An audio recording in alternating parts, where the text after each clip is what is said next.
بسم اللہ الرحمن الرحیم۔ ناچیز سید شہزاد الحسن گیلانی چشتی قادری عرض گزار ہے۔ ساتھیوں نے فون فرما کے بارہا پوچھا کہ آپ کی کوئی گفتگو مفکر اسلام کے خلاف منظر عام پر آئی پھر رہی ہے۔ جب وہ ناچیز نے سنی تو پتہ چلا کہ یوسف رضوی ٹوکے والا اور اس کے علاقے میں بھیرے کے قریب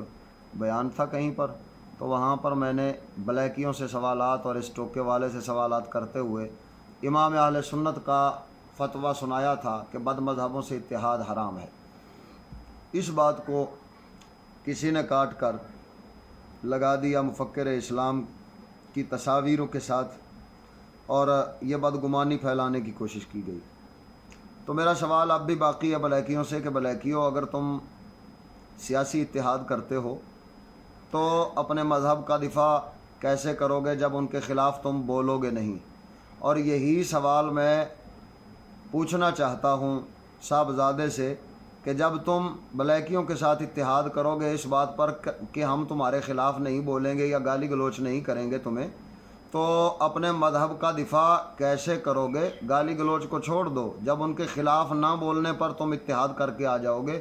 تو اس کا مطلب یہ ہے کہ تم اپنے مذہب کا دفاع بھی نہیں کر سکتے۔ جب تم مذہب کا دفاع کرو گے تو یہ تو بتاؤ گے کہ نہیں بتاؤ گے کہ کون ہمارے مذہب کو کہاں سے لوٹ رہا ہے، کون کہاں سے دین دشمنی کر رہا ہے، یہ تو ضروری ہوگا۔ لہذا ناچیز کی طرف سے یہ عرض ہے کہ ان شر انگیزوں، مجھے لگتا ایسے ہی ہے کہ یہ صاحبزادوں کے لونڈوں کا کام ہے جو شیطانیت کوئی نہ کوئی روزانہ ہی کر چھوڑتے ہیں۔ جیسے کہ اب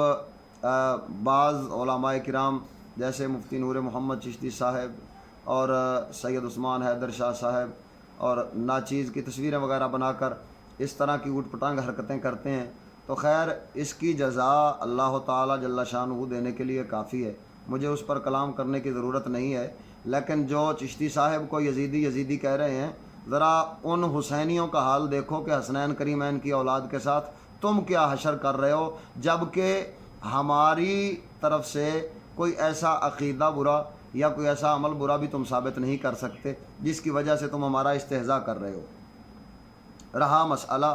ناچیز نے ایسی کوئی بات نہیں کی، نہ ہی استاد صاحب قبلہ نے کوئی بد مذہبوں سے اتحاد کیا، یہ صرف وہ بات تھی کہ استاد صاحب قبلہ ظالموں کے شر سے بچنے کے لیے اور اپنے ساتھیوں کو ان کی قید سے چھڑانے کے لیے ملاقاتیں فرما رہے تھے، تو حکومت والوں نے کہا جی ہم قرآن بورڈ والوں سے تمہاری ملاقات کرواتے ہیں۔ آپ اپنی طرف سے دلائل پیش کرنے کے لیے تشریف لے کر گئے تھے، تو دلائل پیش کرنا اور اپنا موقف پیش کرنا مخالفین کے سامنے یہ علماء حقانی ربانی کا طریقہ رہا ہے، چاہے وہ کوئی بد مذہب ہو یا کوئی حکومتی بد مذہب ہو، ہر صورت میں اپنے دلائل اور اپنا مذہب حق وہ پیش کرنا ہمارے لیے ضروری ہوتا ہے۔ تو اب صاحبزادہ صاحب جو اتحاد کی باتیں کر رہے ہیں اور اس کو قیاس کر رہے ہیں استاد صاحب قبلہ کی ملاقات پر، تو میں پوچھنا چاہتا ہوں کیا سادھو جس کے ساتھ آپ ملاقات کرنا چاہ رہے ہیں وہ حکومت کا بندہ ہے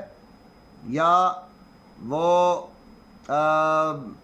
آپ کو لگتا ہے کہ کیا وہ واقعی ظالم ہے؟ اگر ظالم ہے تو اس کے لیے آپ یعنی آپ پر ظلم کر رہے ہیں، تو تب آپ جا کے ملاقات کرنا چاہتے ہیں کہ چلیں جی ہم ملاقات کرتے ہیں اور ان کے ساتھ صلح کرتے ہیں یا ان کے ساتھ کوئی بات معاہدہ طے کرتے ہیں تاکہ وہ ہم پر ظلم بند کر دیں۔ تو مجھے بتائیے کہ ایک ظالم جس کو آپ ظالم سمجھ رہے ہیں تو اس کے ساتھ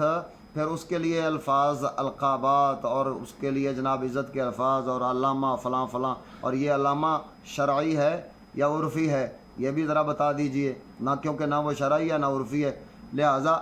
آپ کے یہ الفاظ بتا رہے ہیں کہ آپ اپنے والد ماجد رحمہ اللہ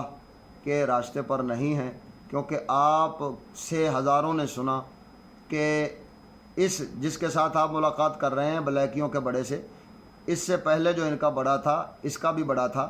تو اس کے لیے آپ کیا الفاظ استعمال فرماتے تھے اور یہ فرمایا کرتے تھے کہ میں نے اپنی زندگی میں ان سے بڑا کوئی دین دشمن نہیں دیکھا۔ لہذا اب تو آپ کے پاس بیٹھنے والے لونڈوں کو بھی یہ سمجھ آ جانی چاہیے کہ آپ اپنے باپ نے جو دین، آپ کے والد گرامی نے جو دین پیش فرمایا تھا، آپ اس پر قائم نہیں ہیں۔ تو اللہ تعالیٰ جل شانہ ناچیز کو حق پر قائم رکھے، ہدایت کاملہ والی زندگی اور ایمان کامل والی موت عطا فرمائے۔